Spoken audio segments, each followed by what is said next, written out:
ఇది రామ్ అనే 12 ఏళ్ల పేద బాలుడి కథ. ఈ ప్రపంచం దృష్టిలో చెత్త ఏరుకునే పిల్లవాడు. కానీ అతనిలో దాగి ఉన్న ప్రతిభను మాత్రం ఎవ్వరూ చూడలేకపోయారు. గడ్డకట్టే శీతాకాలపు ఉదయం. పొగమంచు చాలా దట్టంగా ఉంది. ముందు నుండి వస్తున్న కారు కూడా కనిపించనంత చల్లగా ఉంది వాతావరణం. కానీ ఈ పొగమంచు మధ్య ఒక చిన్న పిల్లవాడు రామ్ తన చిరిగిన పాత సంచితో నడుస్తూ రహదారి పక్కన చెత్తను ఏరుకుంటున్నాడు.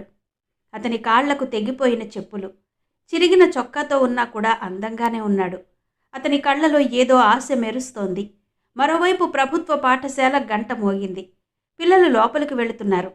కొందరి దగ్గర కొత్త బ్యాగులున్నాయి. కొందరి వద్ద ఖరీదైన మంచినీళ్ల బాటిల్స్ ఉన్నాయి. రామ్ ఆ గుంపు మధ్యలో ఒక సంచితో నిలబడ్డాడు. అందులో ప్రజలు విసిరిన ప్లాస్టిక్ బాటిల్స్, చిత్తు కాగితాలు ఉన్నాయి. తరగతి గది కిటికీ తెరిచి ఉంది.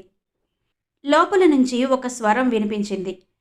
పిల్లలు, ఇవాళ మనం కొత్త గణిత ఫార్ములాను నేర్చుకుందాం. ఇది చాలా ముఖ్యమైనది. జాగ్రత్తగా చూడండి అంటోందా స్వరం. ఇది మేడం రీమా చౌదరి గొంతు అని ఆ పిల్లాడు గుర్తుపట్టాడు. ఆమె స్కూల్లో చాలా స్ట్రిక్ట్ టీచర్ అని పేరు. తప్పుడు సమాధానం వినడం అతనికి ఇష్టం ఉండేది. రీమా మేడం బోర్డుపై చాలా కఠినమైన ఫార్ములాను రాశారు. తరగతి గదిలో టాపర్లు కూడా భయపడే ఫార్ములా అది. ఆ ఫార్ములా చూశాక తరగతి గదిలో నిశ్శబ్దం అలముకుంది. కొంతమంది పిల్లలు నిశ్శబ్దంగా ఉంటే కొందరు టెన్షన్ పడుతున్నారు.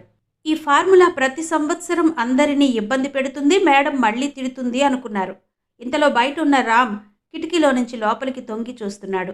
అతని కళ్ళు ఫార్ములాపై పడ్డాయి. అతని ముఖంలో చిరునవ్వు కనిపించింది.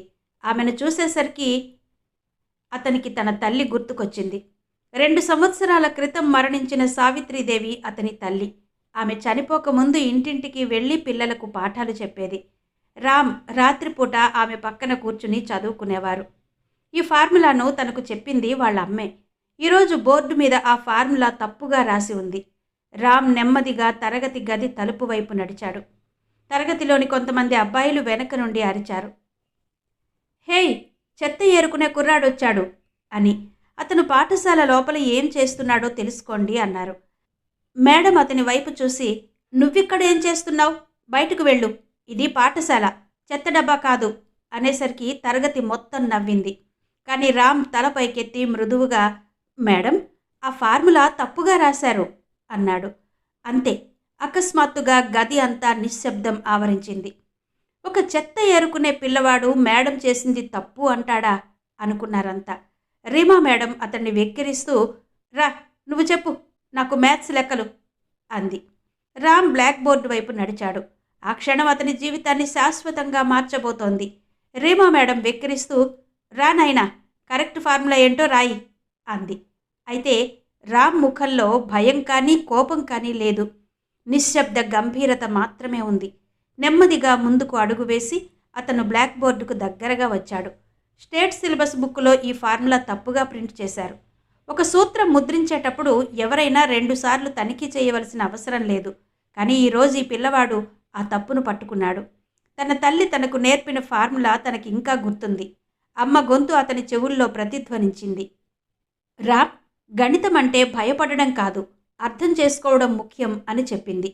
మీరు దీన్ని అర్థం చేసుకున్న రోజు ప్రపంచంలోని ఏ శక్తి మిమ్మల్ని ఆపలేదు అని చెప్పింది.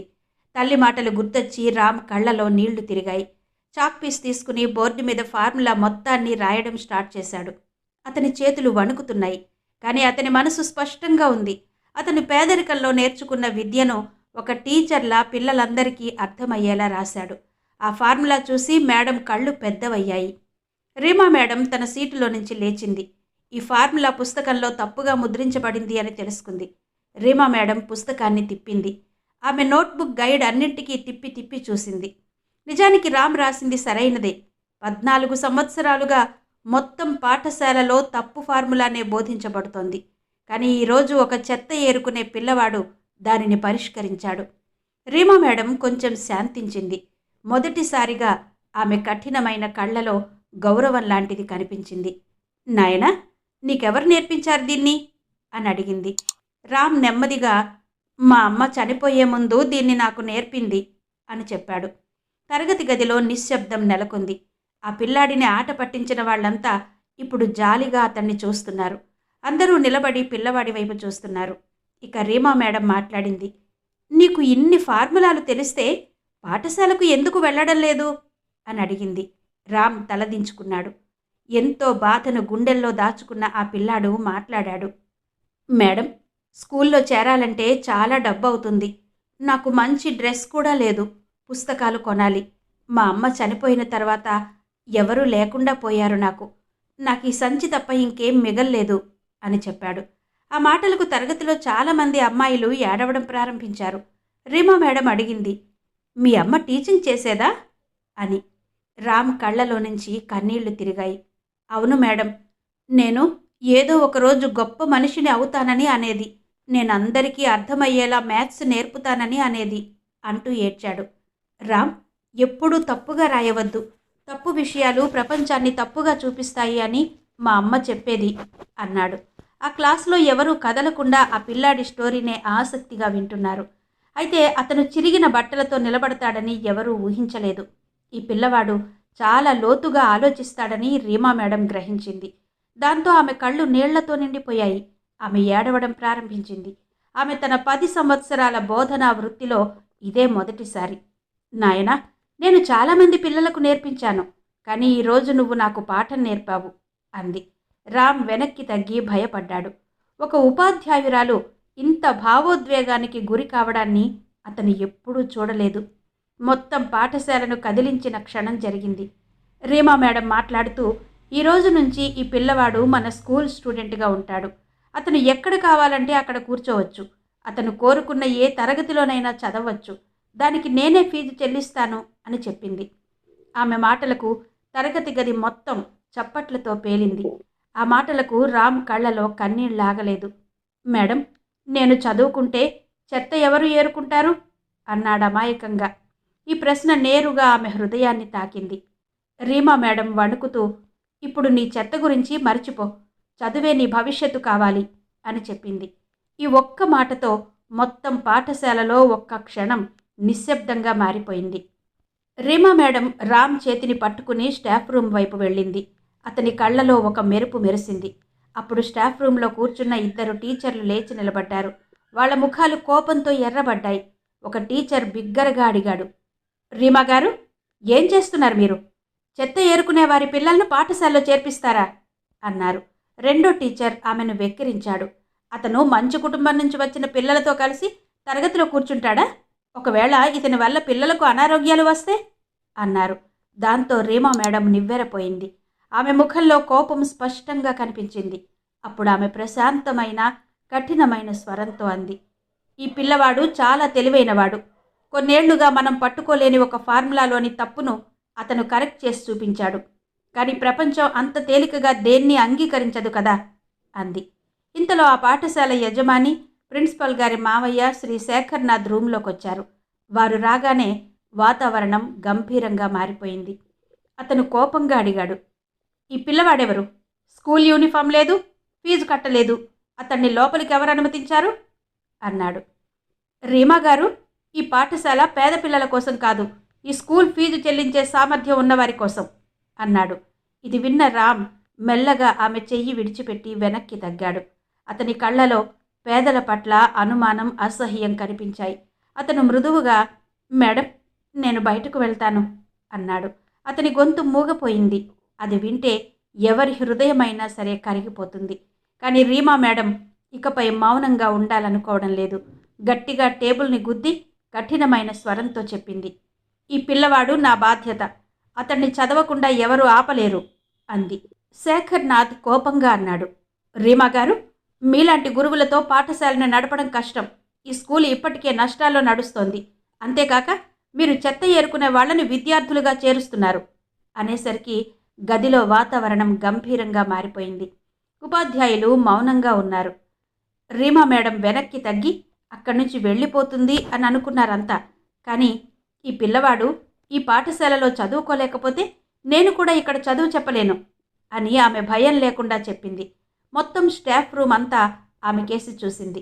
ఇంతకు ముందెన్నడూ అలాంటి సమాధానం ఆమె నోటి నుంచి ఎవరూ వినలేదు. మరోవైపు రామ్ ఒక మూల నిలబడి నిశ్శబ్దంగా చూస్తున్నాడు. అతని కళ్ళలో భయం ఉంది. నాలాంటి పిల్లలు నిజంగా చదువుకోవడానికి అర్హులు కాదా అనుకుంటూ అతను నెమ్మదిగా సంచిని తీసుకుని పాఠశాల గేటు వైపు నడిచాడు. గేటు దగ్గర నిలబడి ఉన్న వాచ్మెన్ రఘు కాక వయస్సు సుమారు 55 సంవత్సరాలు. తెల్లటి గడ్డం, చిరిగిపోయిన నీలం స్వెట్టర్తో ఉన్నాడు. రఘు కాక చాలా మృదువుగా అన్నాడు, నాయనా, నువ్వీరోజు మొదటిసారిగా ఒక పాఠశాల ప్రవేశ ద్వారం వద్దకు వచ్చావు అన్నాడు. రామ్ తలదించుకుని, బాబయ్య, నేను పాఠశాలలో చదువుకోలేను, అందరూ నేను చెత్త ఏరుకునేవాడిని అంటున్నారు అంటూ చెప్పలేక చెప్పాడు. ఆ మాటలకు ఆ పెద్దాయన కళ్ళలో కన్నీళ్లు తిరిగాయి. అతను లోతైన శ్వాస తీసుకుని, నాయనా, మీరు చెత్తను ఏరుకోవడం మాత్రమే కాదు, నీ తలరాతను కూడా పరీక్షించుకుంటున్నావు అని చెప్పాడు. రామ్ ఏడ్చి, కాకా, నేను పెద్ద మనిషిని అవుతానని నా తల్లి చెప్పింది, కానీ నేనిలా తయారయ్యాను అన్నాడు. అమ్మ తప్పు చేసింది, నన్ను ఒంటరిగా వదిలేసి వెళ్ళింది అని చెప్పాడు. అతను రామ్ భుజం పట్టుకుని ఇలా అన్నాడు, మీ తల్లి తప్పు చేయలేదు. తప్పేంటంటే పేదరికాన్ని చూసి ప్రజలకు తీర్పు చెప్పే ప్రపంచం ఇది. తర్వాత కాకా కాసేపు మౌనంగా ఉండి, నాయనా, మీ తల్లి నాకు తెలుసు అన్నాడు. ఇది విన్న రామ్ కళ్ళు పెద్దవయ్యాయి.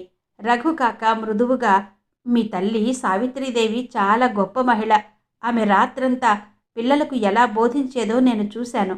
ఆమె కడుపు మార్చుకుని నీకు రొట్టెల్ని తినిపించేది.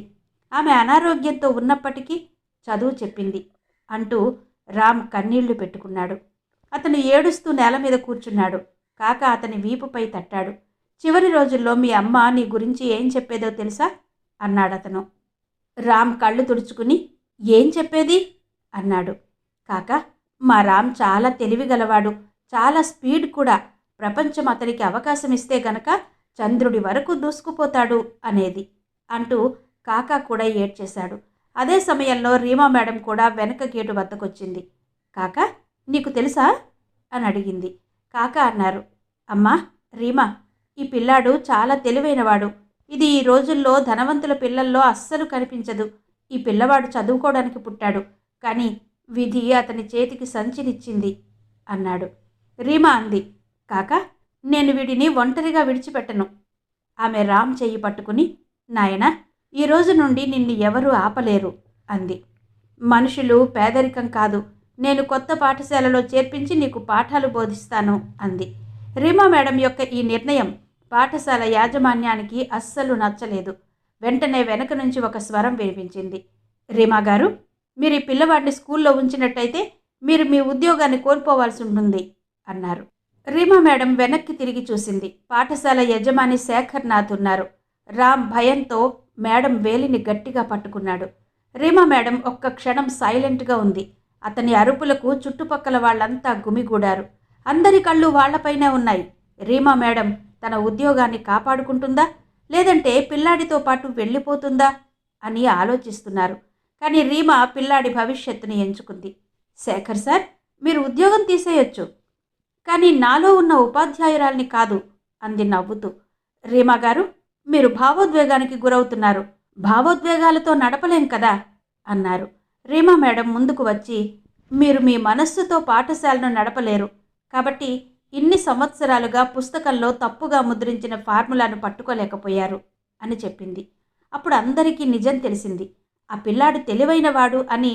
నిజంగా ఈ పిల్లాడు చాలా తెలివైనవాడు కాబట్టి అతన్ని ఎందుకు చదవనివ్వకూడదు అని అంతా గుసగుసలాడుకోవడం మొదలుపెట్టారు. యజమాని ముఖం చిట్లించాడు. సరే, ఈ పిల్లాడు బయటకు వెళ్తాడా లేదా మీరా అని అడిగాడు. రీమా మేడం సంకోచించకుండా, సరే సార్, నేను వెళుతున్నాను అన్నారు. ఆలోచించకుండా ఆమె తన ఉద్యోగాన్ని విడిచిపెడుతుందని ఎవరూ ఊహించలేదు. ఆమె రామ్ చెయ్యి పట్టుకుని, రా నాయనా, ఇప్పుడు నువ్వు నా కల అంది.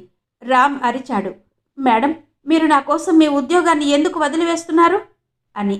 రీమా మేడం మోకాళ్ల మీద కూర్చుని అతని కళ్ళలోకి చూస్తూ, ఎందుకంటే ప్రపంచానికి టీసీ ఇచ్చే ఉపాధ్యాయుల అవసరం లేదు.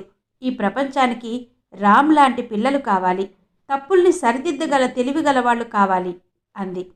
ఆ సమయంలో గుంపులో చాలామంది వాళ్లను చూసి కన్నీళ్లు పెట్టుకున్నారు. అప్పుడు రఘు కాక ముందుకొచ్చాడు. అమ్మా రీమా, ఈ పిల్లవాడికి నువ్వు చదువు నేర్పించాలంటే నేను నిన్ను ఈ పాఠశాలలో ఉండనివ్వను. ఇంతలో జేబులో నుంచి మడత పెట్టిన ఒక కాగితం తీసి ఇచ్చాడు. ఆ కవరుపై సావిత్రీదేవి చివరి లేఖ అని రాసి ఉందని రామ్ తల్లి రాసింది అని కాకా చెప్పారు. మీ అమ్మ దీనిని నా దగ్గర ఉంచమని చెప్పింది.